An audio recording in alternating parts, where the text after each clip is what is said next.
Doctor साहब मेरी आवाज आ रही है सर? मंडल सर आप सुन पा रहे हैं हमें प्लीज?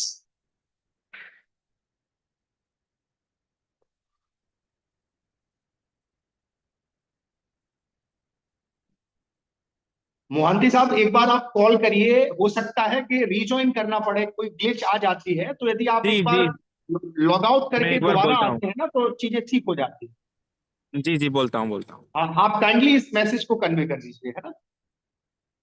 जी।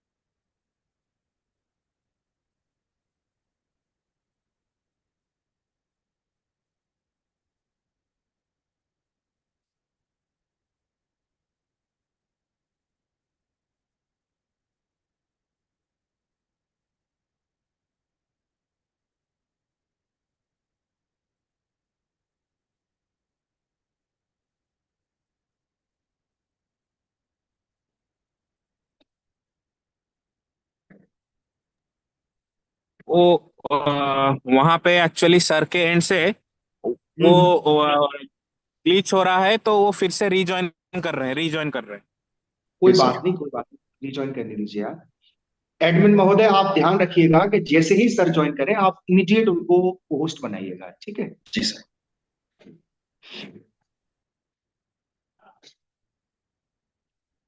देख लेते हैं, यदि पीपीटी प्रेजेंटेशन सर की साइड से हुआ तो अच्छी बात है, अदरवाइज मैं आपको भेजूंगा, आप उसको शेयर कर दीजिएगा। Okay sir.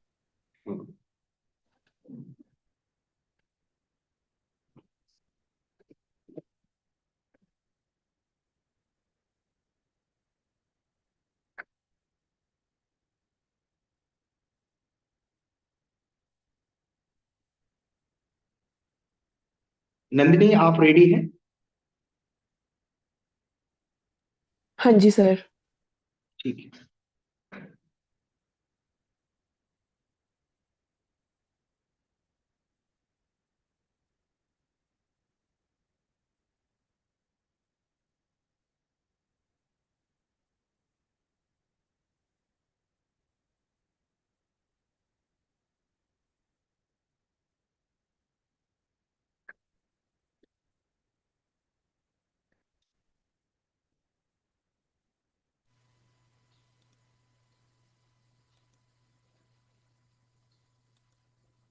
सर ने फिर से ज्वाइन कर लिया है। नमस्कार, गुड इवनिंग सर, मेरी हाँ आवाज आ रही है? आप सुन पा हाँ रहे हाँ, हैं? आपका आवाज़ आ रहा है। जी। अब नमस्कार सर। मेरा वीडियो ऑन नहीं हो रहा है, I don't know how. Sir video on ही है आपका। आपका लैपटॉप पे सर वो तो नहीं कैमरा कवर लगा हुआ उसको नहीं, मतलब। कैमरा तो ऑन है। हम्म। एक मिनट में देखता हूँ उसका। ओ यार, उस पे उस कैमरा ऑन दिखा रहा है। हाँ ऑन है सर कैमरा। आपका लैपटॉप पे वो कैमरा अभी वो आता है ना कवर, प्राइवेसी कवर वैसा तो लगा शटर वगैरह कुछ? नहीं नहीं, ऐसा तो कुछ ऐसा नहीं है। तो वीडियो कैमरा तो ऑन ही दिख रहा है सर, यहाँ भी आप। कैमरा तो ऑन है। हम्म। ओहो, मेरा फिर से हैंग हो रहा है। कैमरे के वजह से कुछ प्रॉब्लम है क्या? नहीं, मेरा आवाज़ कोई सुन। प्रॉब्लम नहीं सर, आप एक बार पीपीटी शेयर करिएगा, अगर हो जाती है तो स्टार्ट करते हैं sir.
Hello.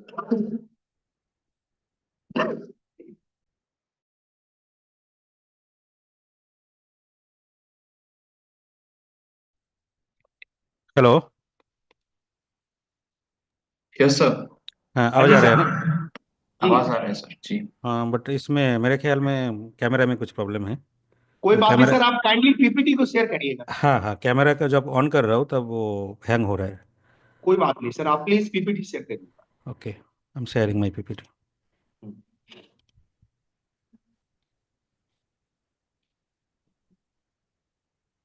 Is it visible? हाँ विजुअल है सर, आप इसको पीपीटी मोड पे प्लीज कर या लीजिए। PPT mode, now it is visible. हाँ यस सर, विजिबल। नंदिनी जी, आप इंट्रोडक्टरी रिमार्क प्रोसीड करिए। Okay, am I visible and audible, sir? Yes yes, या visible. Okay. Hello, everyone. A very warm and lovely good evening to one and all. I am Nandini Sharma. I'm the program coordinator of this session. I welcome you all for the 30 days international training come winter school on the topic navigating agriculture transformations for the upliftment of rural excellence, that is nature 2024. Today is 19th day of our training organized by AgriMeet Foundation Bharat in collaboration with CIMMYT Mexico, Southern Federal University of Russia, ICARDA Lebanon, World Agroforestry Center for International Forest Research Kenya, ICRISAT Hyderabad, Manage Hyderabad, SKLTSHU Telangana, MGUVV Durg, CCS HAU Hisar, IGKV Raipur, IARI New Delhi, MHU Karnal, NDRI Karnal, ICAR New Delhi, ICAR DCR Puttur Karnataka, Stanford University, and University of California. It is my distinct honor and privilege to welcome Dr. Biswajit Mondalji, a distinguished scholar and principal scientist at ICR National Rice Research Institute and NRRI, Cuttack, to today's session. Dr. Mondal is a stalwart in the field of agriculture research with an illustrious career spanning over 23 years. A PhD in agricultural economics from the prestigious Indian Agriculture Research Institute, New Delhi, Dr. Mondal has carved a niche in resource economics, institutional economics, impact analysis, and on farm evaluation of agriculture technologies. His unwavering commitment to sustainable agriculture is evident in his transformative contribution to resource conservation and watershed management. During his tenure at Indian Institute of Soil and Water Conservation Research Center, Bellary. Throughout his remarkable journey, Dr. Mondal has successfully led over 30 research projects funded by ICAR and other esteemed organizations, demonstrating unparalleled leadership and innovative thinking. His dedication extends beyond research as he has been at the forefront of farmer focused initiatives, conducting impactful demonstrations, training programs, and capacity building efforts aimed at enhancing agricultural productivity and improving farmers' welfare. An accomplished author, Dr. Mondal has enriched the academic and practical realms with over 80 research papers in peer reviewed journals, alongside numerous books, training manuals, and popular articles that serve as invaluable resource for agriculture community. We are truly fortunate to have Dr. Mondal with us today, sharing his wealth of knowledge and insights. His presence here promises to inspire and enlighten us all. The today's topic for his session is how much is an ecosystem worth? On behalf of everyone present here, I extend a warm welcome to Dr. Biswajit Mondal and eagerly look forward to his valuable contributions to this session. Over to you. The session is yours, sir. Thank you. Thank you, Ms. Nandini. Very good evening to all distinguished delegates. First, let me thank the organizers of this um, training program for giving me an opportunity to deliver what do I have. in this field. Actually, before joining to this NRRI, National Research Institute, I was working at Indian Institute of Soil and Water Conservation Research Center, Bellary, for nearly 12 years. During beginning of my career, I was involved in soil and water conservation research as well as watershed management activities. Uh, so, uh, Before joining to this Crop Science Institute, I was, heavily engaged in natural resource management activities. I do have a lot of interest in this field. That's why I have chosen this topic as how much our ecosystem is worth to us. We know that ecosystem provides a lot of benefits, and it is both widely recognized and at the same time it is poorly understood. That means we know that ecosystem is having a lot of benefits, but we don't know what are the benefits and how it is beneficial. Simply stating that our ecosystems and the services they provide are valuable, that leads to the question immediately that how valuable it is. And asking how valuable is an ecosystem also that attracts the question how valuable to whom. Because you know that what is clear now that natural ecosystems are under enormous pressure around the world for the growing demands we place on them.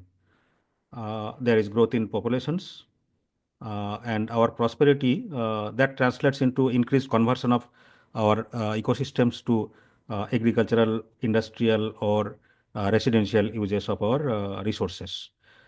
Due to this increased demand for our ecosystem inputs like fresh water, fiber, soil fertility, as well as it is having increased pressure on the capacity of natural ecosystem to assimilate our waste also. Whatever waste we are dumping, we are generating, so it has to be assimilated by the ecosystem itself. So we have to purify our air and water from pollution or solid waste. And many of the, many of us likes, we know that value of different ecosystem from aesthetic or cultural point of view also. Like beautiful views of different, ecosystems, be it hills, be it seas, be it parks, whatever may be, lakes. And what is less well known is the extent to his this ecosystems these are putting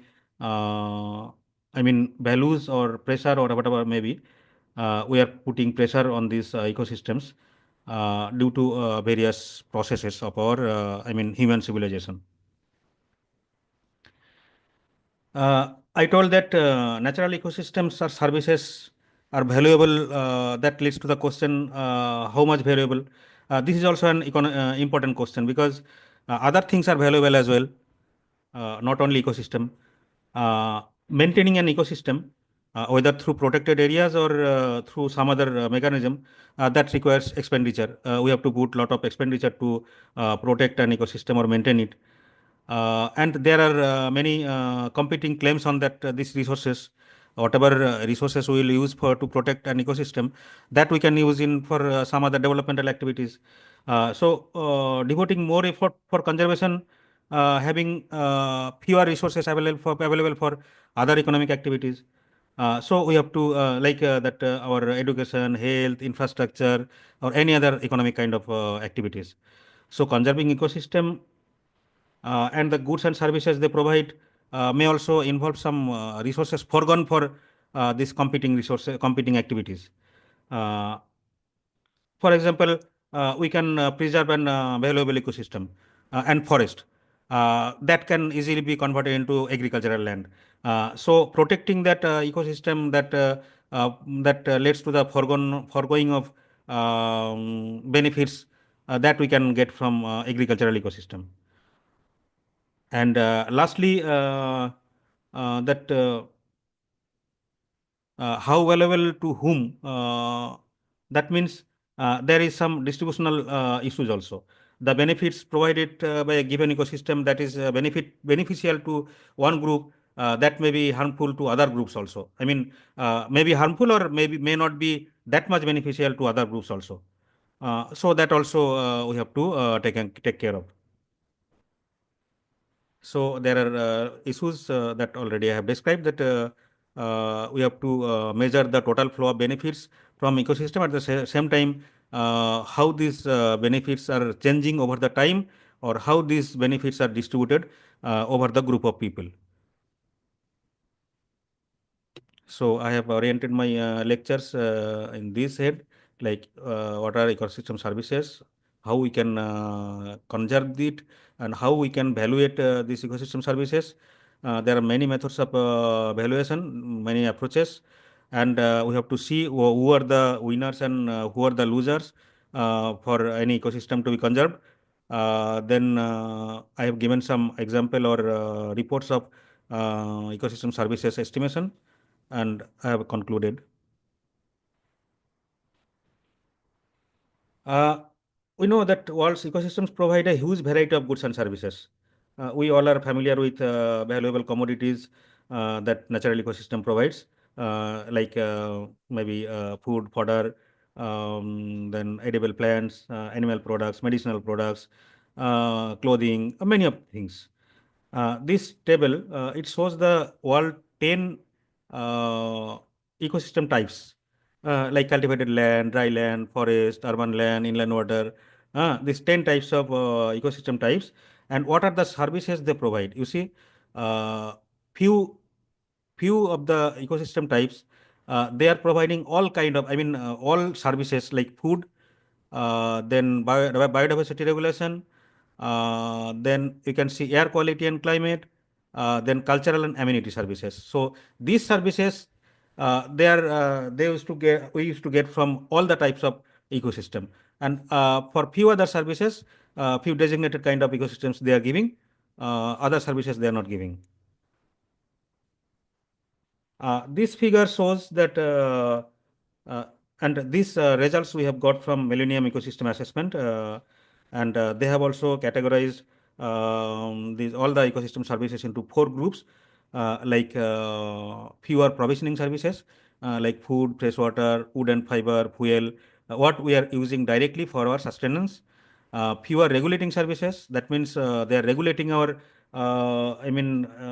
resources, or our, our sustenance, like climate regulation, flood regulation, disease regulation, water purification, likewise.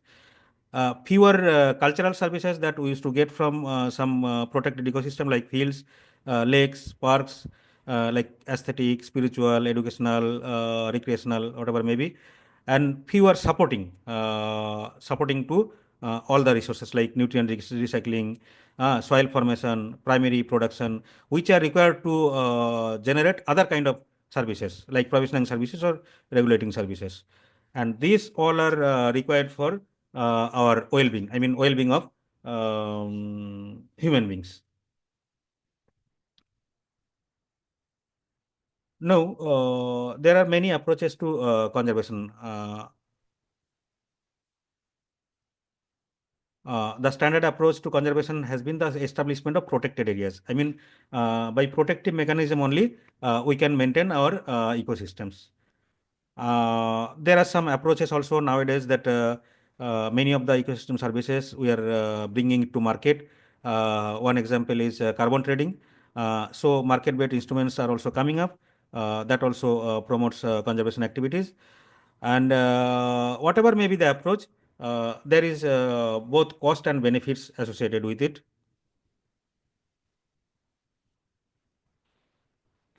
You see, economic valuation offers a way to compare the diverse benefits and cost associated with ecosystem. We can measure it directly or indirectly, typically through a monetary unit. be it rupees or whatever currency. We can measure it through a total economic value associated with the ecosystem, be it use value or non-use value. Use value means directly we can use for our sustenance or for our recreation or for our well-being. And non-use value means we cannot use, simply we used to get benefit by knowing its existence. So little detail I will tell. Uh, Under use value, there are direct use value products like whatever resources we use directly, like provisioning services, maybe food, fodder, fish, whatever we are getting from farmland or ecosystems. Others are cultural and amenity services like recreation and other aesthetic value.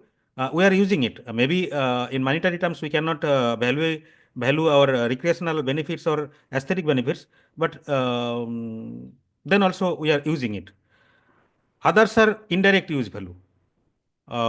Like we are not getting it, we are not consuming it directly, but we are getting it through, we are getting its benefits through, I mean, different regulating services like flood prevention. I mean, to prevent the flood, what are the, I mean, farmland or that grassland or any lake, how that flood is preventing from it, we are getting benefit from that.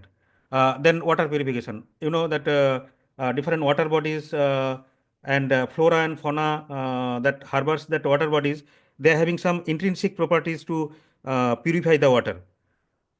So that also we can evaluate. Another is option value. Option value means we are not directly using it or indirectly even not using it now. We can use it in future.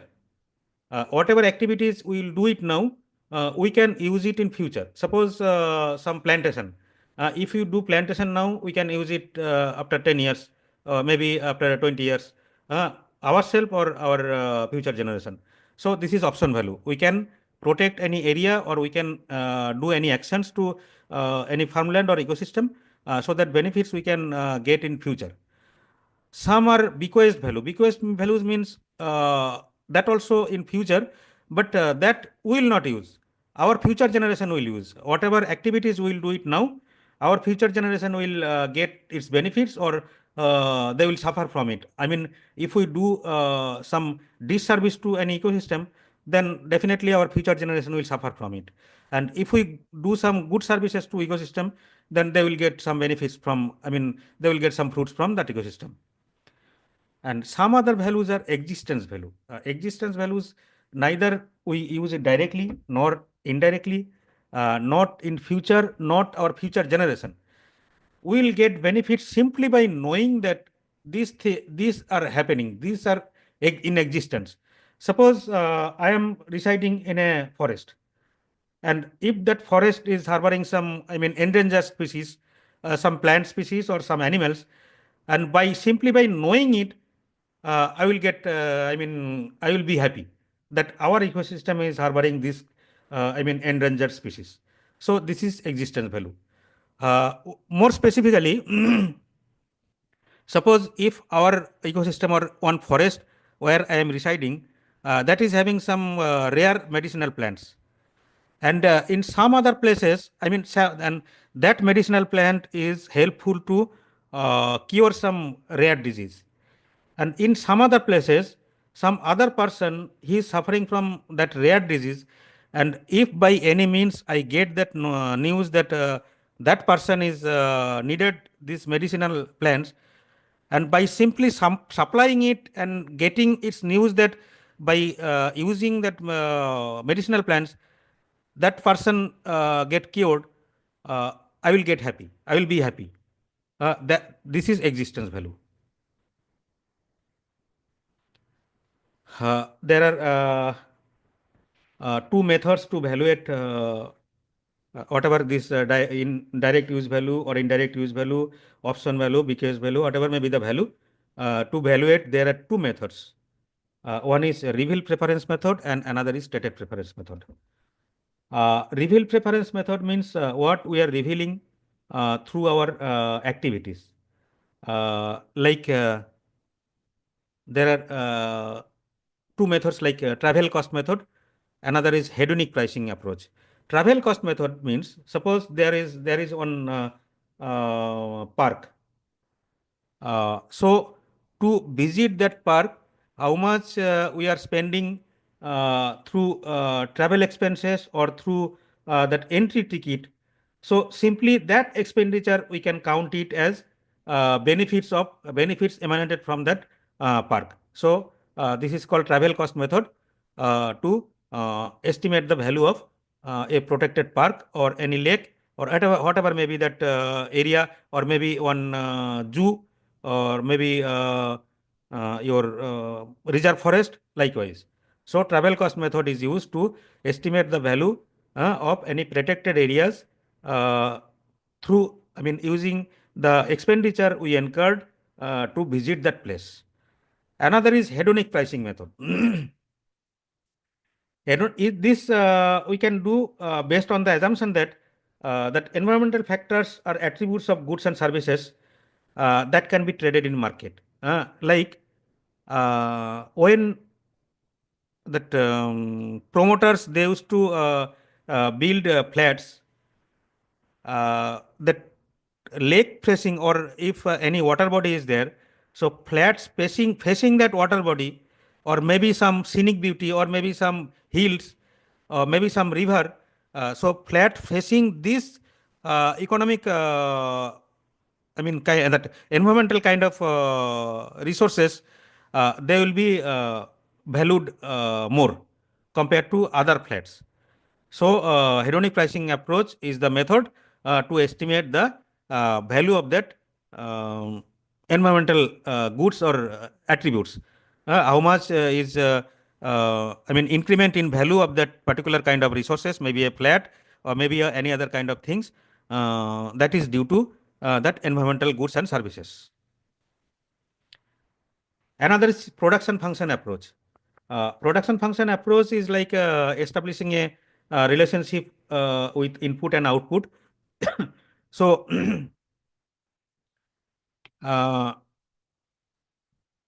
that any output we can value from the value of input, environmental input. Whatever environmental input we are using to get an output, we used to value that output through the value of input.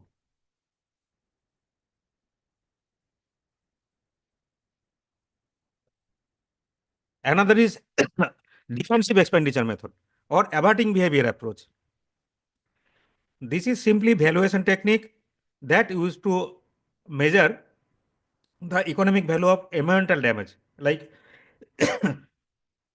if any damage occurs in the environment,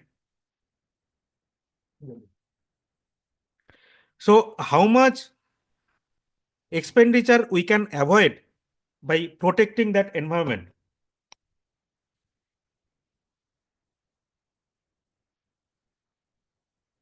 Sorry. How much expenditure we can avoid by protecting that environment, that is called defensive expenditure method. Suppose one bond is there. So if that bond is broken, then there will be flooding. So if any particular kind of water body that prevents flood, that means it is helping to avoid destruction of that bond. So if that bond is broken, how much area will be inundated or how much expenditure will be incurred to repair that bond. So that is defensive expenditure method. So that water body which is preventing to broken of bond through flood prevention, so that is the value of that water body. So this is called defensive expenditure method. Then another method is stated preference method. That means we can get responses from persons or beneficiaries, how much they want to contribute for any protected service. There are two methods. One is contingent ranking, another is contingent valuation. They are almost similar. that means we have to ask the respondents or beneficiaries to get their option from a set of alternatives, that how much they want to pay or they are willing to pay for any hypothetical kind of projects or programs. For example, if we construct one, I mean, one water, some irrigation project. One irrigation project, if we construct, then that is having some 100 hectare command area. So we can ask that beneficiaries of that command area that whether they are ready to pay some 500 rupees per hectare or so that this can be constructed and you can get the benefit. So this 500 rupees is his willingness to pay for that particular kind of benefit. That benefit, that is in that stage, that is hypothetical. That means that is not in that has not been constructed yet. So beforehand, assuming that if we construct that irrigation project, then that much benefits we can get. So how much you want to pay or you are willing to pay? Some people, they may respond that okay, we can willing to pay some 500 rupees. Some people, they tell no, we cannot pay 500, we can pay 200 rupees. Some people can tell that we can pay up to 1000 rupees. So we can get the average of that willingness to pay to get the actual benefits from that irrigation projects. Another is replacement cost. Replacement cost approach is like averting behavior approach, what I was telling in that whether if a bond is broken, then how much money will be required to replace that assets. Another is benefit transfer method. Benefit transfer is simply suppose if results is available for one situation, suppose one watershed we have valued that watershed is giving this much amount of benefit through reclamation of land, then availability of water, irrigation water, bunding, whatever may be. So this watershed is giving some 50 lakhs in return. So in another watershed in the similar situation, so it may give that same kind of benefits if we adopt this kind of measures. So this is called benefit transfer method. That means benefit we are getting from one situation that can be transferred to other situation.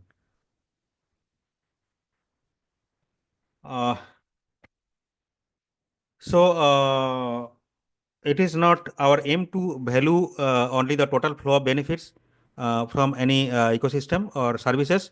We have to value the benefit at cost that alters that ecosystem also. That means incremental kind of benefits and cost.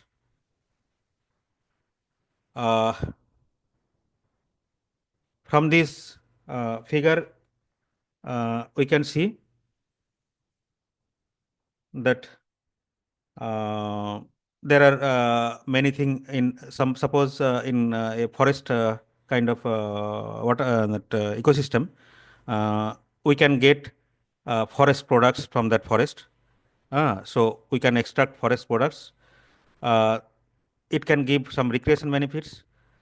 Then downstream water services, whatever flow streams are emanating from that forest, that can give benefits to the downstream people, and it is also conserving biodiversity. So these four kind of benefits we are getting getting from any forest ecosystem. So from this shape of this, that column, we can get the amount of benefits, likely amount of benefits in each kind of service. One example we are given that flow of benefits from forest in Mediterranean countries. There are different countries, different kind of benefits assessed from forest. You can see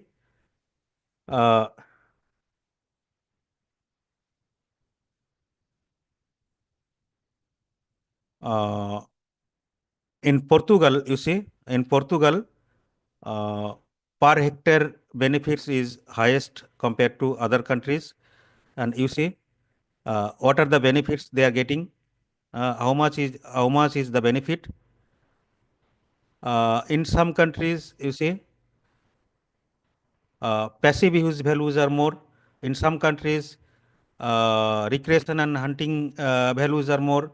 Some countries, they are getting more amount of forest products. Some countries, production, you see, in Syria, they are getting more value from watershed production.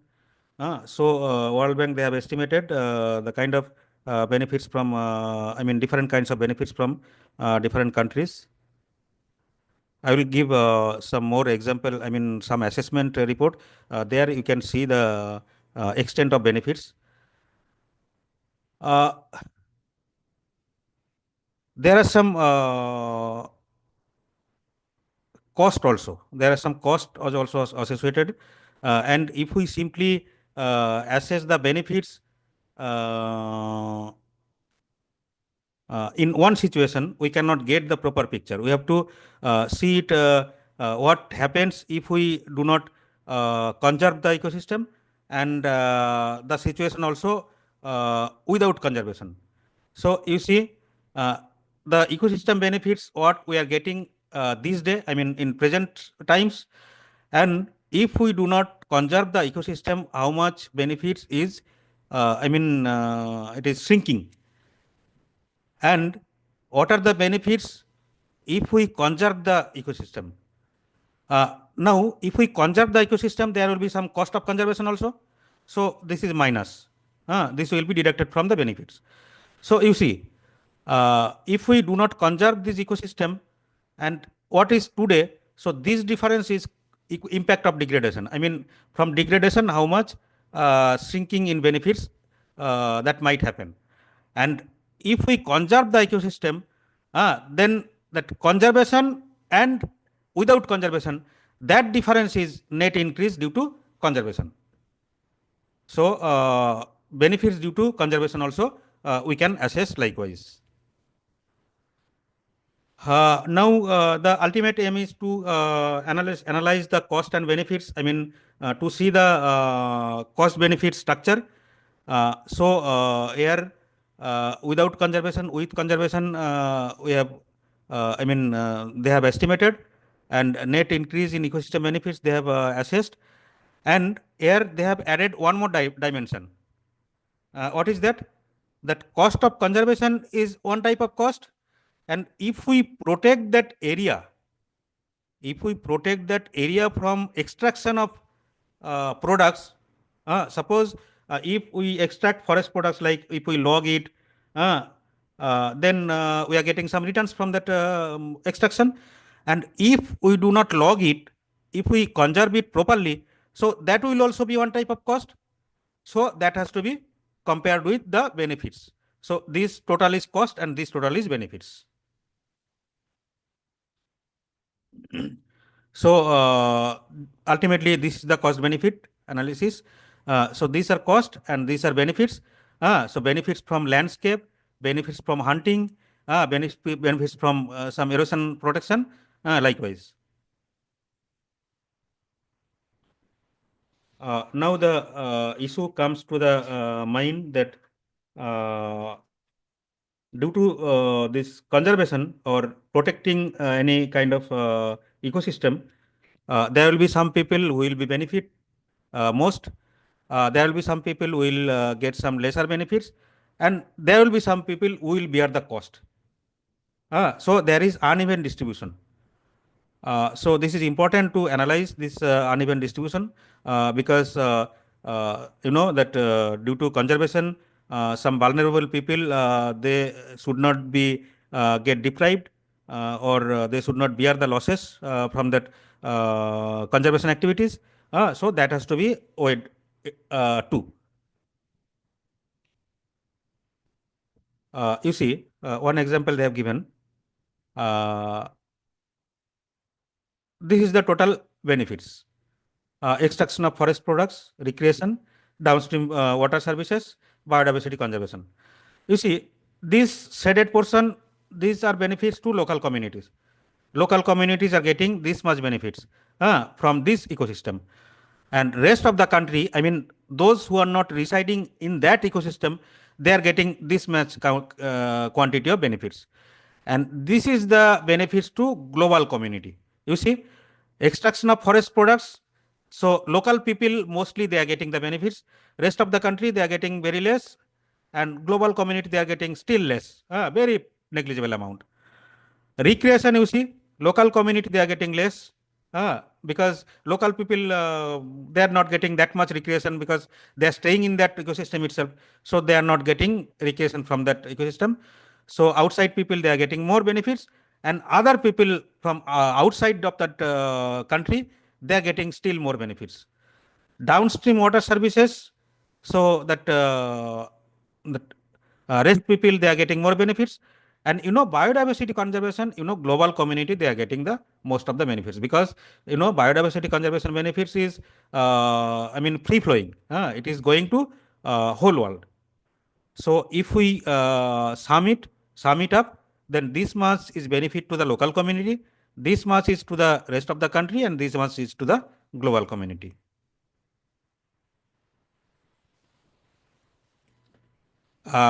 These are from that Madagascar, they have World Bank, they have assessed. Now, there are some cost associated. I was telling that if we protect any forest area, then we have to forego that. Logging of the trees. We cannot cut the trees. So that is the cost. Then there are some if we log it, then there are some logging fees. Then if we want to use any ecosystem for recreation purpose, then there is some visitors charges. Then if we use the downstream water services, there are some payments for water services also. And if we use the biodiversity conservation benefits, then there are some agreements, some global agreements or conservation rules. So that grants that different trust or bodies, they can give some grants. So this is the cost to them. And cost of conservation is to come from all these, fees. Whatever cost of conservation is there, so that comes from all these fees.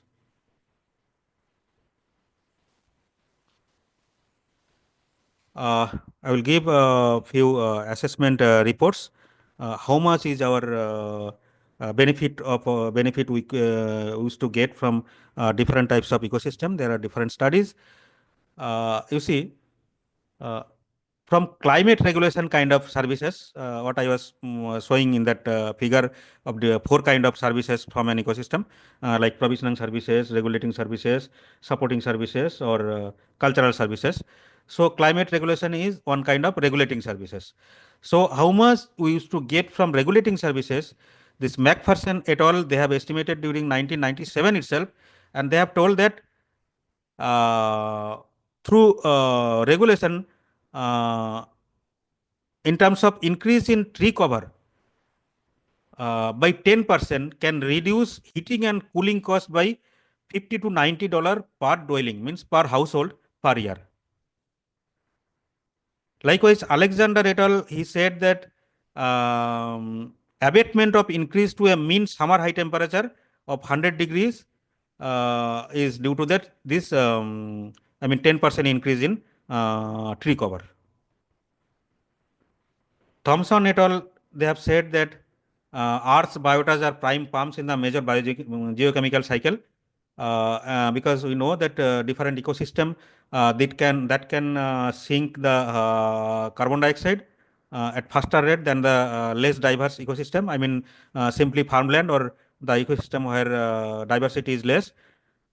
So the value of carbon storage in tropical forest, because tropical forest it is having rich of biodiversity, so that can act as carbon storage, and that value to the extent of $1,000 to $3,500 per hectare per year. It has been further estimated that replacing the carbon storage function of all tropical forest, they have estimated for all tropical forest that would cost around $3.7 trillion per year.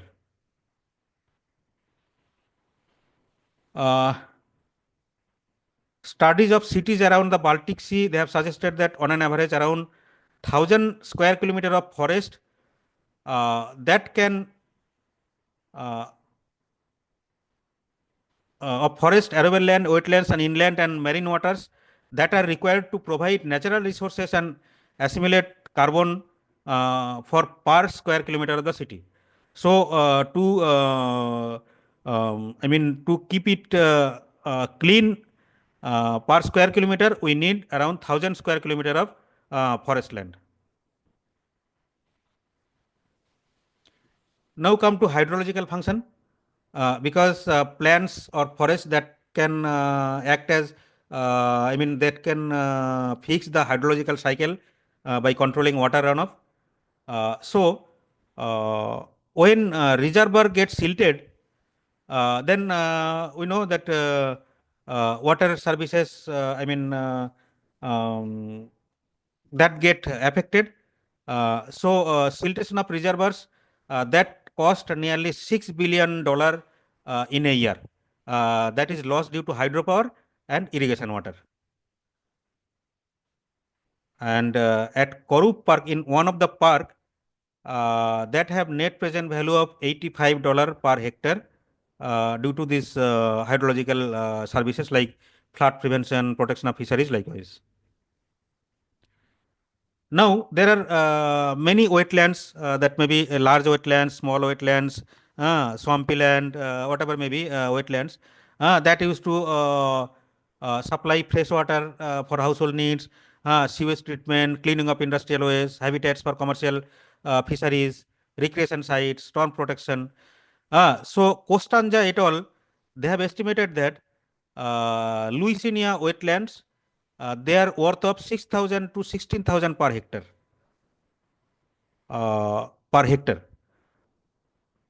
And though most valuable wetland services by far is estimated near Boston, that is valued at $72,000 per hectare per year, solely on the basis of their role in reducing flood damage. It is only ecosystem services in terms of flood damage. Barma from India, she estimated that additional value of property around the Bhoj Lake. I was telling about that flat, that nearby lakes, they are valued most. So she has estimated that property around the Bhoj Lake is having extra value of rupees 186 per square feet.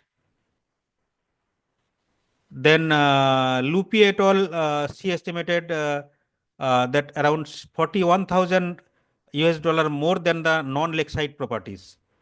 So lakeside properties are valued to the extent of $41,000 more.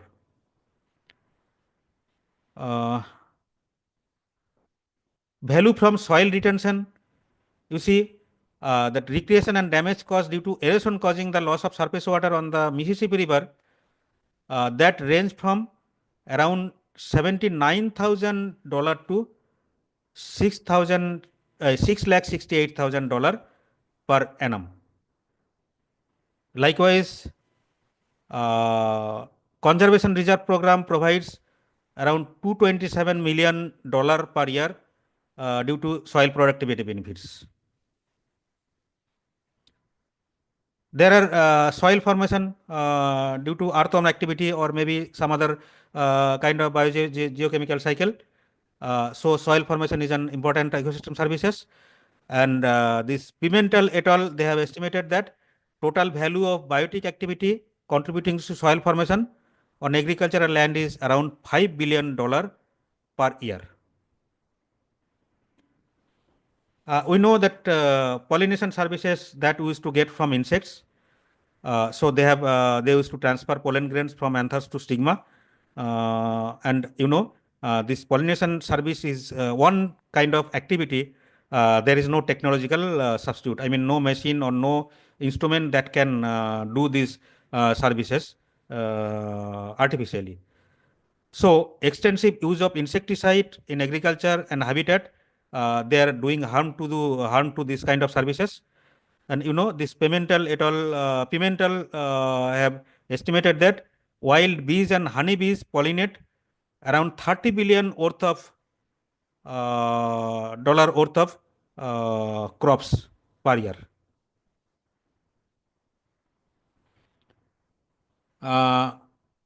They have also estimated that natural enemies of cotton crop pest prevent crop loss of $191 million per annum.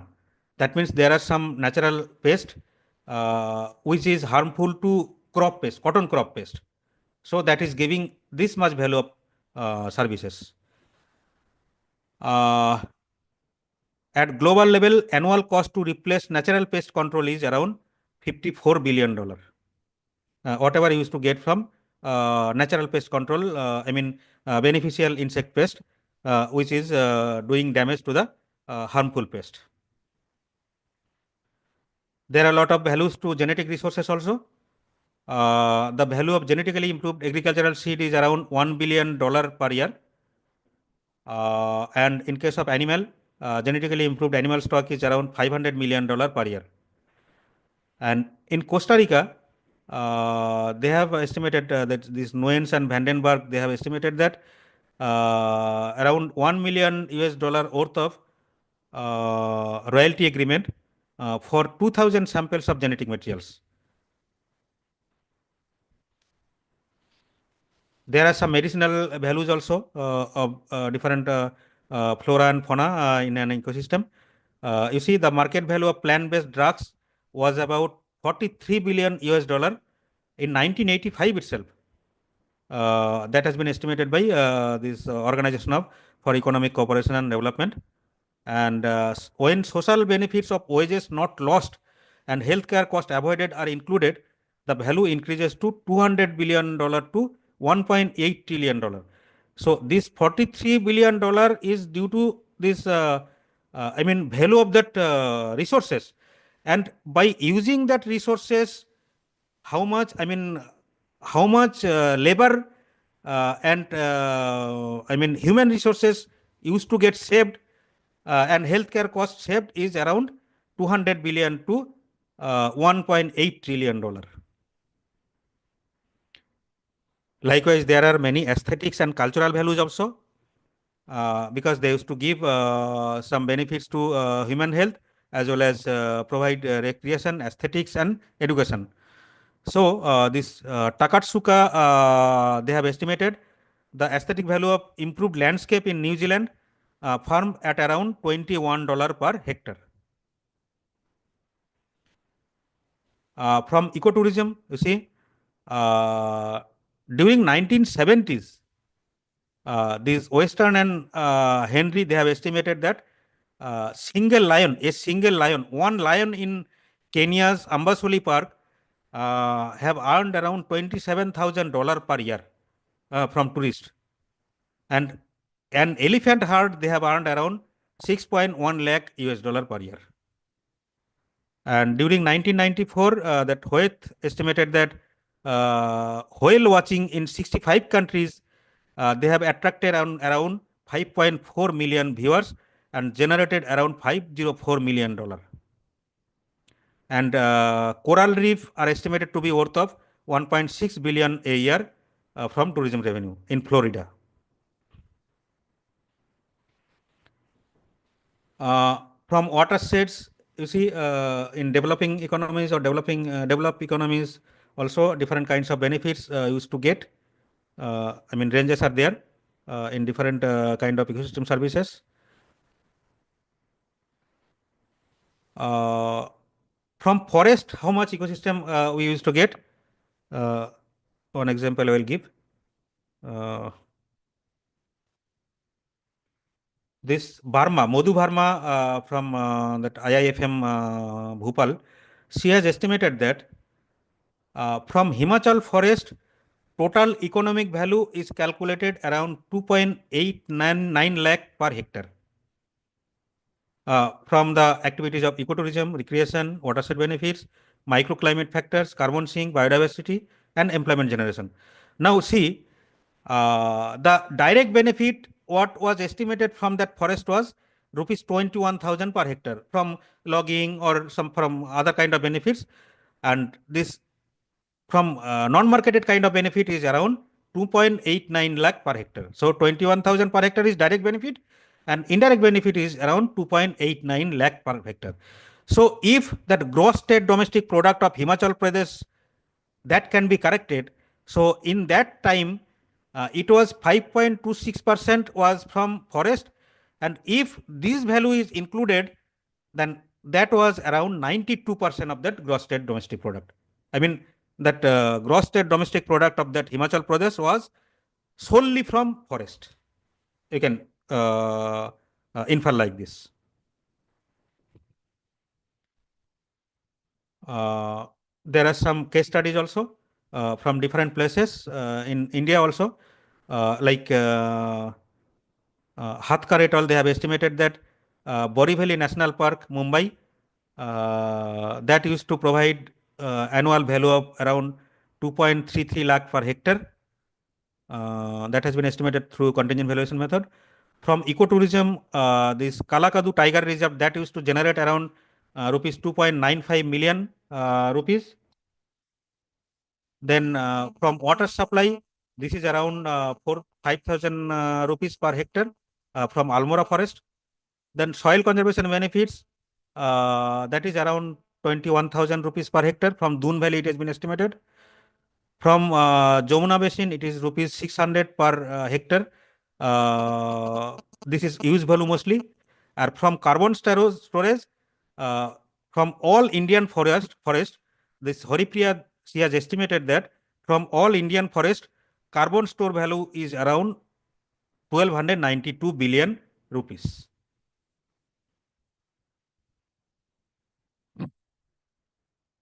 Now, one very important study, that is Kostanja et al. Actually, she is the pioneer in estimating ecosystem services, I mean, in large scale. She has estimated current economic value of whole world. There are 17 ecosystem services from 16 biomes. Biomes means different kinds of, ecological, sphere. So this from 16 biomes, around 17 ecosystem services she has chosen, and she has estimated that our world used to generate around $33 trillion per year during 1997. But she has given breakup also. From gas regulation, it is around $1.3 trillion. From waste treatment, this is around $2.3 trillion. From nutrient cycling, it is around $17 trillion. Likewise, so total of $33 trillion she has estimated. Now, many people they have cited. Lot of people they have cited, but lot of people they have criticized also this study, because this $33 trillion was not the income of whole world in that time.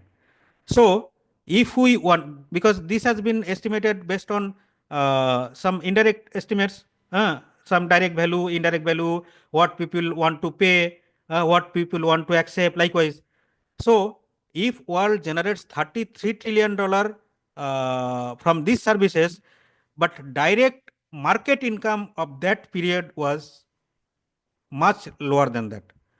Less than $33 trillion. So it has been criticized on the point that people cannot more what they used to earn. So market earning is less than $33 trillion. So how they can pay $3 trillion per year?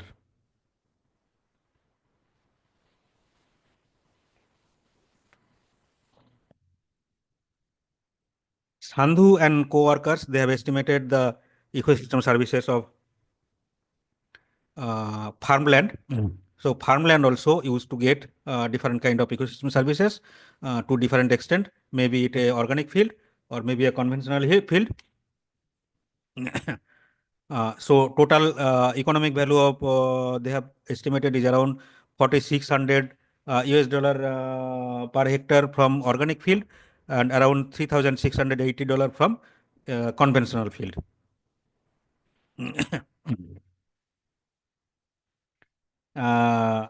Simply people used to say that rice farming is harmful to nature as well as society.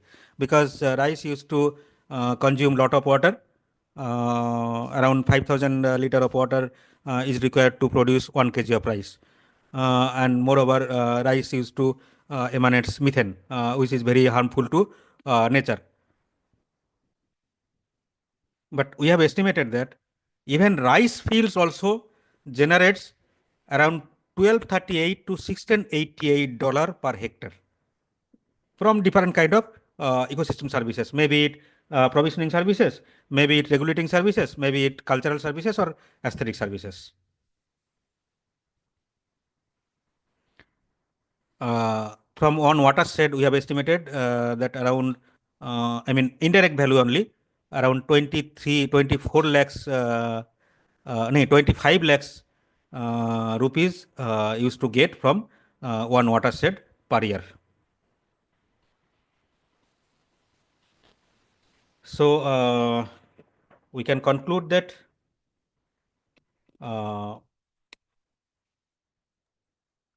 Nandini, evidences of ecological disturbances sometimes does not generate much attention. Because whatever I have said that that this does not attract efforts unless the evidences includes dollar values. Whatever ecosystem services we are getting or whatever cost we are avoiding or whatever damages we are getting due to not through protection, unless it is associated with some dollar values, monetary values, policymakers, they will not give attention. Economic valuation that can provide useful information if it does correctly. Because if wrong estimation is being done, then wrong information will go. But it should not be the only input into conservation and decision, because what I was telling, there may be some gainers, there may be some losers. So all aspects should be judged. All kind of societal issues, ethical issues, that has to be taken into consideration. Then lastly, I will say that benefits of conservation management of ecosystem often outweigh the cost many times when the true value of natural capital is properly calculated. Because whatever benefits you used to get and whatever cost you used to incur, so benefits outweighed many times the cost if true value what we are used to get from an ecosystem is calculated. So economic valuation that will lead to more informed choices in case of any economic consideration. But lastly, I can say that it should not be the primary criteria for making any decision. So thank you very much for your kind attention. Thank you so much, sir. If any questions are there, I will happy to answer. Thank you so much, sir. It was a wonderful session. Everyone, chat box is open. If you are having any kind of doubt or query regarding any topic, you can ask and I'll be passing directly the question to sir.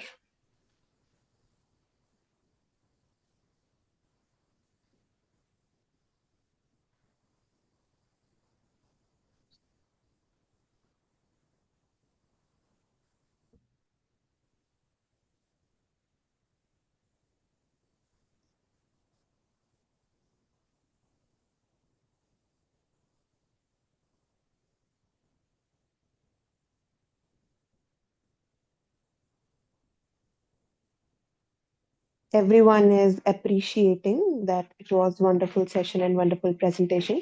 And I think it was truly self-explanatory session. You explained every topic in every detail very well.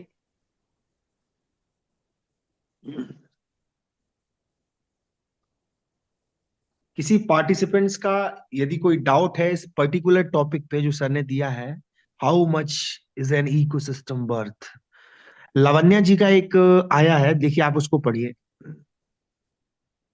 Hanji sir, would like to know if it could be applied for agroecological ecosystem.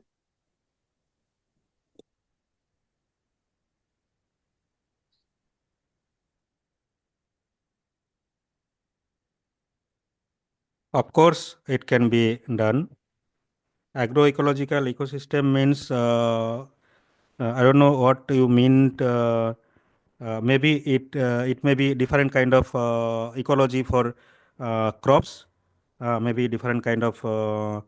I mean, it is a mix of farmland or maybe a kind of any environmental attributes like water bodies, maybe some protected areas. So if it is pure agricultural, I mean, if it is purely farmland, then already I have given example from farmland. What are the different kinds of services we used to get, and the range of benefits that we are likely to get from maybe it organic fields, maybe it conventional fields.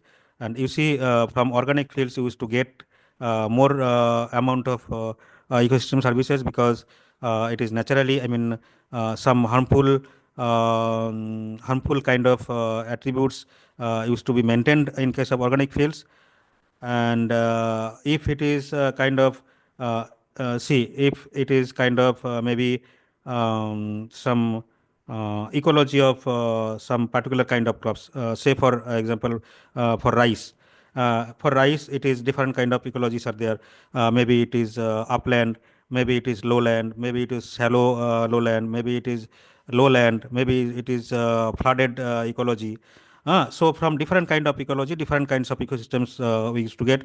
Suppose from flooded ecology, flooded, I mean that deep land rice, deep lowland rice. So deep lowland rice means suppose if that area is flood prone.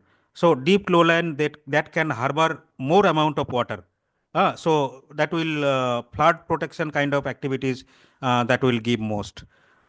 Suppose if it is upland, that means if it is not submerged, that means upland means not submerged. Then some kind of benefits that some kind of that maybe that organic carbon used to be maintained more in the area which is not marshy or which is not submerged during all times. So that organic carbon will be maintained more in that upland.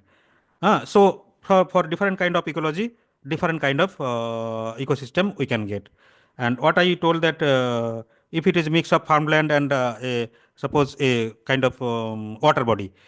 So from water body, some benefits will be emanated to cropland.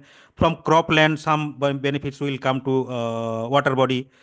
Some birds will be there, some insects will be there, some other aquatic animals will be there. That used to benefits farmland also. Then if it is some integrated kind of things, integrated farming system, suppose. So that is mixed up water body, that some pond, then water body, that cropland, then some small poultry, some duckery, some few goat, some area of horticulture. So if it is mixed, then we used to get mixed kind of benefits from all the type of crops or animal species what used to grow or rear.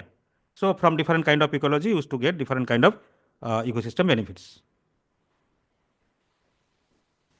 Okay, sir. There's a request from students. Could you please provide your PPT for notes purpose?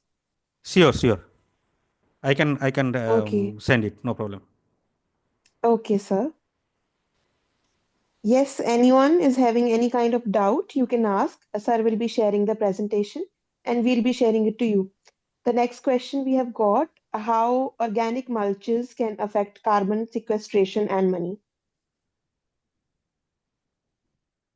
Yeah, definitely. Whatever benefits we used to get from mulching, mulching means it will having some multifold benefits like it will protect from soil erosion. It will protect from, moisture depletion. It will protect from some protection of, some conservation of the trough organic layer of the soil. So all these kind of benefits used to get. So carbon used to be sequestered more, because if we conserve these organic resources, if we used to avoid it from leaching to some other places through runoff, through soil depletion, moisture depletion, through soil depletion, so definitely we will conserve it in situ. It is in situ conservation of moisture, organic resources, or whatever may be. So that will be sequestered, that will be used by plants, or that will be sequestered to that soil itself. So that is beneficial. And if we tell about money, then definitely it will generate, it will lead to more production. And if we can trade it in outside market, carbon market, of course there is some mechanism, there are some organization, so it has to be followed, but definitely it can be done. If we do it in large scale, it can be done, it can be traded also.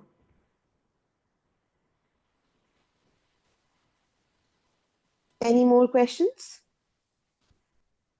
Okay. Do you want to say anything, Dr. Ankur sir?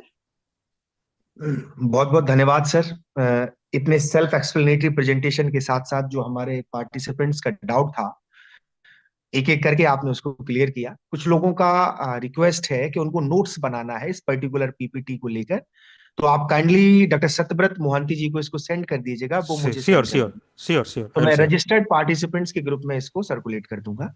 sure. एक छोटा सा announcement मैं करना चाहूंगा participants को कि Saturday Sunday lecture नहीं होते हैं, नॉन वर्किंग रहता है, छुट्टी रहती है लेक्चर्स की। बट कल एक कॉम्प्लीमेंट्री लेक्चर है, professor Neeraja Prabhakar, honourable vice chancellor Sri Konda Laxman Telangana state horticulture university, renowned horticulturist and academician. उनका लेक्चर है 11 AM से 12 PM तक। तो आप सभी से रिक्वेस्ट है कि कल लेक्चर को जरूर ज्वाइन करें। Thank you so much sir, आपने ज्वाइन किया, हमारे रिक्वेस्ट पे आपने लेक्चर को डिलीवर किया। आगे भी इस तरीके की एकेडमिक एक्टिविटीज में हम आपका एक्टिव इन्वॉल्वमेंट और पार्टिसिपेशन चाहेंगे sir. Sure, I will be happy. जी, thank you so much. All participants can left. Good night everybody.